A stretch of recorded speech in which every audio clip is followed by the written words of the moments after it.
Welcome to the Kentucky History Channel, where we strive to bring you all the Kentucky history content you want and you deserve. Kentucky is a part of all of us, and we plan on covering all the history we can, from Pike County to Fulton County, from Louisville to Harlan. Here on our YouTube channel, you can find many videos dedicated to different events, people, governors, and places in Kentucky. There's something for everybody.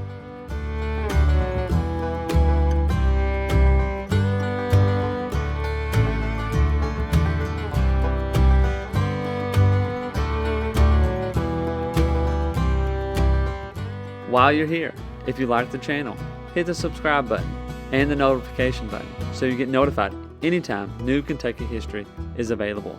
And if you want to support the channel, we have a Patreon page as well, or patreon.com/KYHistoryPod. Welcome back to the Kentucky History Podcast. I'm your host, Jameson Cable, and we are continuing our discussion with author Christina Snyder, the McCabe Greer Professor of History at Pennsylvania State University. And we're going to talk a little bit more about Richard Menton Johnson and his relationship with Julia Chen. So let's talk about Richard Johnson and his wife, I guess, if you would, basically, I kind of feel like that's what it was. Maybe I don't know if that was it. I think that they did they have a ceremony? I read that chapter. That was one of the first chapters. That's been a while.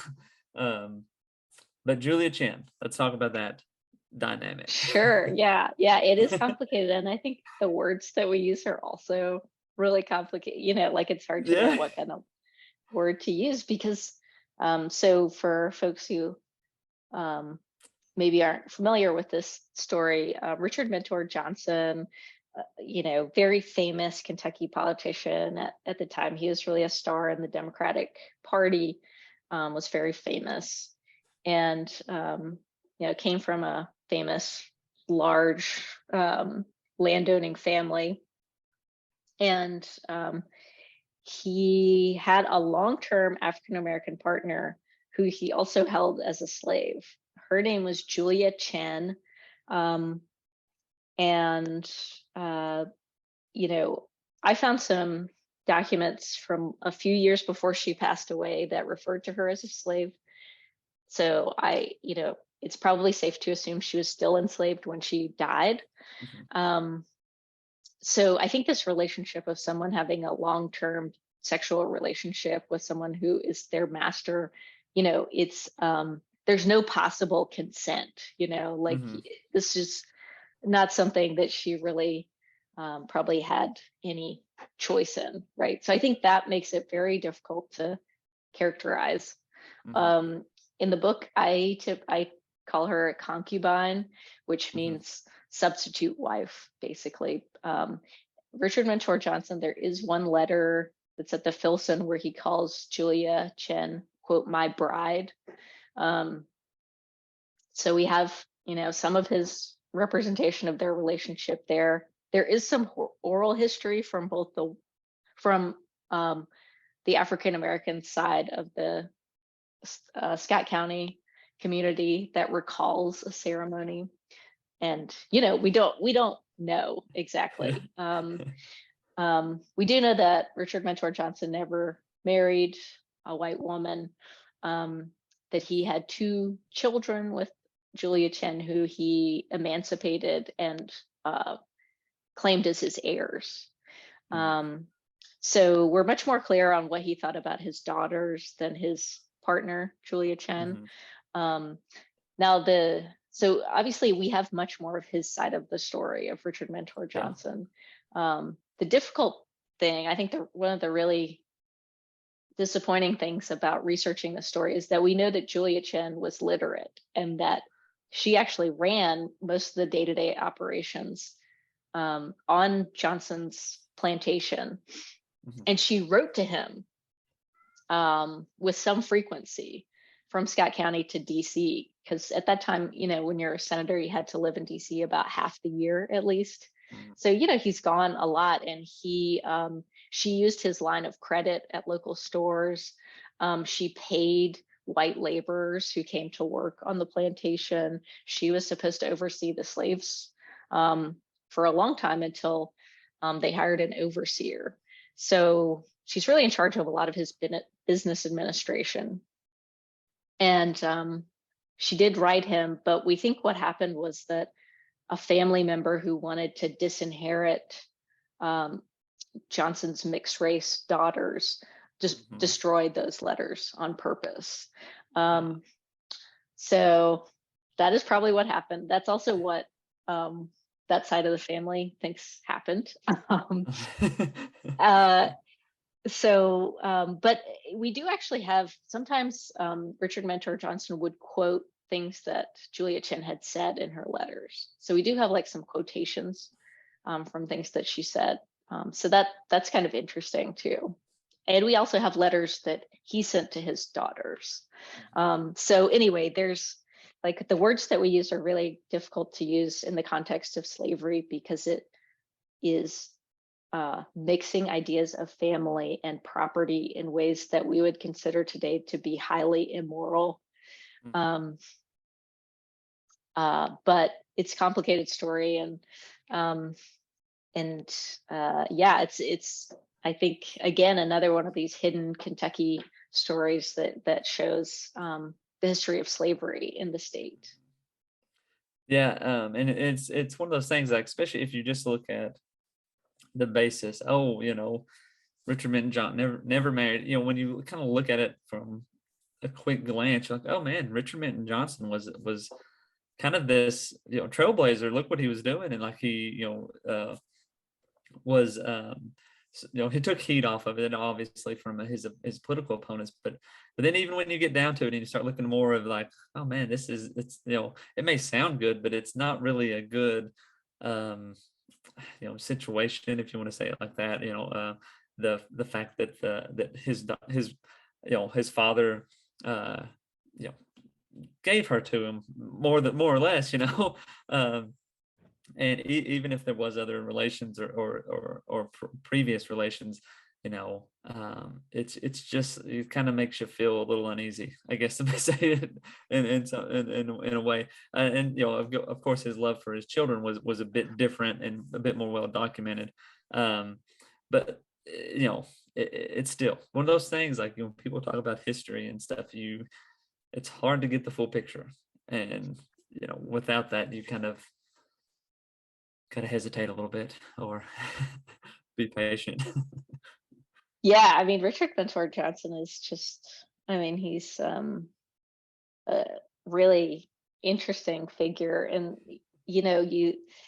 some people thought of him at the time as more progressive because he was one of the key figures in the abolition of imprisonment for debt. Which was seen as being a really progressive way to deal with poverty in America. So, things like that. He was also in favor of the separation of church and state. He had views about emancipating African Americans and maybe, supporting them to relocate in the West, which some people in Scott County later did. So anyway, at the time, he held some ideas which might have been thought of as progressive, but he's a slaveholder, and he, relies on that institution to shore up his credit. I mean, he sold enslaved people away from their children. And he's also very patriarchal. I mean, he has this idea of himself as a benevolent patriarch, which Southern planters at that time, that was a common attitude, but was really, very racist and sexist at the same time, right? That's all part of it. Yeah. Just it's a very interesting part, especially when you think of what was going on during that time, and just the political, when obviously you get into the political thought, and the political players, how they're managing things, where they stand, and like even in his case, he sounds very progressive, but that institution that's holding him up he's not and he's still beholden to that. And he's not, to my knowledge, I don't think he's showed any way of just, getting,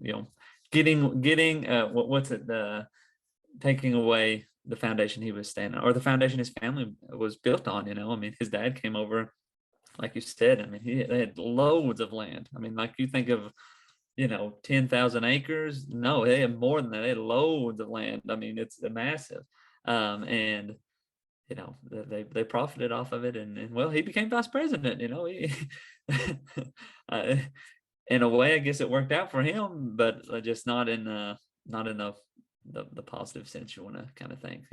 And like you said too, his side of stuff is very well documented, but others not as much. And that goes back to the native stuff, and I've said it more times. I wish we had more documentations of the native side of things, and we would just know more and kind of get a feel of how things were and all that. Anything else? I mean, I guess just related to that last point, I do think that that issue of recovering people's perspectives from these non-dominant groups is a really difficult, and I think also rewarding part of history. So, the idea of like seeing what we can reconstruct from records that might be more incomplete or more scattered. I do think one of the things that was really rewarding about doing this project is that the records that Native students left behind, some of them were just voluminous. And in fact, you mentioned Peter Pitchlynn, who's the main Native figure in the book. He was a student, and then eventually he becomes superintendent, and he's mostly responsible for shutting down Choctaw Academy too. So he's fascinating, and he actually has more surviving records today than Richard Mentor Johnson does by a lot. Oh wow. Yeah. So I mean, he knew how to read and write before he came to Choctaw Academy, but some of these other students gained literacy and they kept writing for the rest of their lives. And so anyway, there are just so many records, and even records that I didn't even get into from some of the students. And anyway, that's one of the really rewarding things, is like being able to see more Native American voices from the 19th century, and some that are like very critical of the US government, of Richard Mentor Johnson, of US Indian policy at the time. So they can really give you some perspectives that are quite different from what those in power are projecting. Yeah, and which we didn't even mention about Pitchlynn meets Charles Dickinson. Charles. Which is pretty cool. Yeah, that was crazy. I mean, I kind of just I read that first in actually Peter Pitchlynn's papers, and I was like, wait, is that in Travels to America? And it was like, he was, I really think Dickens had kind of a man crush on Pitchlynn and was just fascinated. I don't know if he'd ever met a Native American person before, and it was very different from what his expectations were. So there's a meeting between Peter Pitchlynn and Charles Dickens that Dickens really cherishes. I think it was really interesting as part of this project to see where the alumni from the school went and what they did, and the ways that they tried to use their education for something positive, even though the experience itself was often negative. That sounds pretty good discussion to me. We got a lot of information out there. Again, I'll even hold up the book here. Great Crossings, that's the book. If you want to go, probably get it at your local library. Where else could they get it? It's available from Harvard University Press's website, also Amazon, Barnes & Noble, other online retailers. And you also have another book, Slavery in Indian Country. You can plug that real quick if you want to. Sure, that's my first book. It's with Harvard University Press, and basically it looks at slavery and captivity with a focus on Native communities in the Southeast. Again, what it tells us about identity over time in those places. And that is also available at Harvard University Press's website and Amazon and other online outlets. Mm-hmm. Mm-hmm. Any other future writing plans, anything like that, that you got going on, or just teaching? Yeah, I mean, right now I'm working on a book called American Abolitions that actually looks at the attempt by states and empires within what's now the United States to end slavery. And so it ends, well, I should say it starts in 1542 when Spain tried to abolish the enslavement of indigenous people, including people in Florida, for example. And it goes through some colonial abolitions. It covers the Northwest Ordinance in the early United States and gradual emancipation in the North. It goes through the Civil War and all the way to the abolition of the convict lease in the early 20th century. So it's putting emancipation in the Civil War in this longer context and showing how why slavery was so persistent in North America, why it was so difficult to end, why it lingered for so long in so many places. So it's meant to tie together some of the new historiography about the enslavement of Native Americans and also slavery in the North and in the West. So yeah, that is tentatively called American Abolitions. And that's the solo project that I'm working on. I'm also working on a few other things, but I'll just leave it at that for right now. A personal favorite Kentucky historical person is John G. Fee. I don't know if you know about John G. Fee. He was founded Berea College, big time abolitionist during the the whole time he was alive. But he would have been from Civil War and all that kind of stuff. Very interesting story. We did a few podcast episodes on him, but anyway, that's just a side note plug. I'll go back and check those out. Berea has really interesting history. Yeah, well, that's the thing. He Cassius Clay gave him helped donate the land, and pretty much the town of Berea came up around the college. But pretty interesting stuff. But anyway, what about connecting to you? Social media, anything like that? Do you even bother? I'm on Facebook, so people can friend me on Facebook if they want to. There's also the Save the Choctaw Academy page on Facebook, and then people can check out my Penn State University faculty webpage, which just has more information about my publications and including some of the essays and other kinds of works that we didn't get a chance to talk about today. All right. Well, the big question, born in Louisville, I mean, are we UK fans or Louisville fans, or or no? I try to stay out of all that. I will say both of my parents went to U of L. Okay. But in terms of basketball, my heart really is in North Carolina. I went to UNC for gosh. Graduate school. Oh. Yeah. Oh, where's my trash can? Oh God.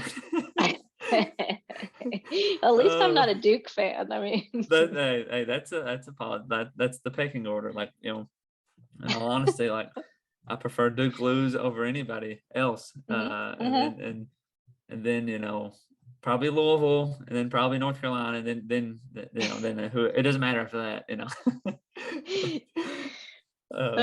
So did you go to UK?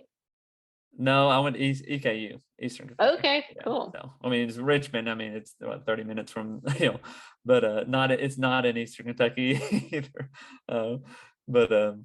Yeah, I once had a person that commented on a video, or it was a post or something, said they made fun of Louisville. I quit listening. It's like a very intense rivalry. I know that, I'm sure it was in jest. I mean, it wasn't, it's fine if, people can listen if they like Louisville. It's okay.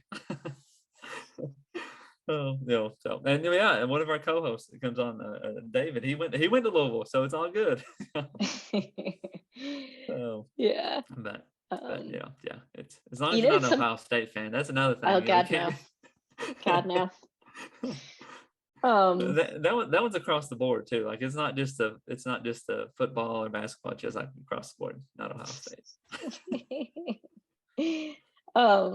so at EKU, one of my colleagues, John Bowes, works there. Mhm. And he wrote two books about Indian removal in the North. And Mhm. I mean, I don't know if he's written some about the Shawnees, who are one of the native people of Kentucky. So Uh-huh. he's a great historian and might be an interesting guest Okay. Well, yeah. if Well, he's willing to come on. that sounds good. I'll reach out and see, and and again, like I said before, thanks for joining us. If the invitation is open. That next book comes out, feel free to come on and we can talk about it. Narrow it down to the Kentucky part of it. I don't want we don't want to talk too much about what may be happening in Maine or someplace like that. Right. I get it. Gotta I'm have a cool with plugging in focus. a little bit about Missouri. I can do that. Or Mississippi. I'm sorry, it was Mississippi, I think we brought up. But again, thanks for coming on. And for those people who listen, hopefully they enjoyed it, and you're welcome back anytime. Well, thank you. Thanks for having me. All right, and thank you all for listening, and we'll see you next time. Welcome to the Kentucky History Channel, where we strive to bring you all the Kentucky history content you want and you deserve. Kentucky is a part of all of us, and we plan on covering all the history we can, from Pike County to Fulton County, from Louisville to Harlan. Here on our YouTube channel, you can find many videos dedicated to different events, people, governors, and places in Kentucky. There's something for everybody.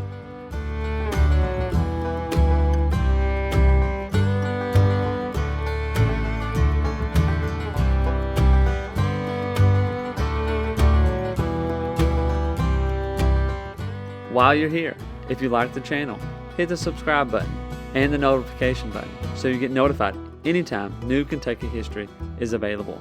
And if you want to support the channel, we have a Patreon page as well, or patreon.com/KYHistoryPod. You've probably heard about Daniel Boone, but what about the rest of the frontiersmen who came to Kentucky and settled? That's what we want to bring to the Kentucky History Channel. The stories of the untold, the stories of those forgotten. One thing to expect on our channel is great Kentucky content. Some stories that you've never heard of. The Night Riders, who began in western Kentucky. Bloody Monday, the riots in Louisville.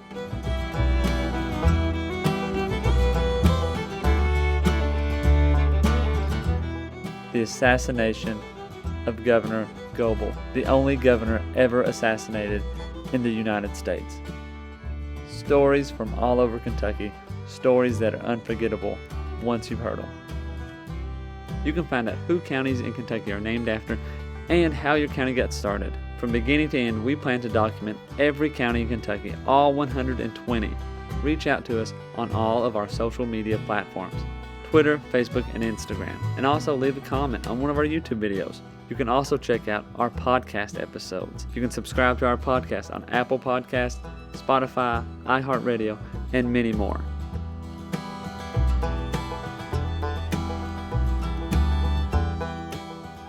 We're always seeking to find more Kentucky history so we can bring it to you, the viewers, the listeners. We want all the stories and all the events from Kentucky's great history to be told and shared everywhere.